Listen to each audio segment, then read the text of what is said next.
Hello ಅಣ್ಣ, ಹೆಂಗೆ ಬರ್ದಣ್ಣ exam? ಮೇಯ್ನ್ಸಲ್ಲಿ ಮಾರ್ಕ್ಸ್ಗಳು ತುಂಬ ಚೆನ್ನಾಗಿ ಬಂದಿದೆ. ಈವೆಂಟ್ಸ್ಗಳು ಮೆರಿಟಲ್ಲಿದೆ.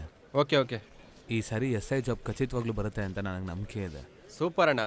ಆಫೀಸ್ ಹತ್ರ ಮೀಟ್ ಆಗೋಣ.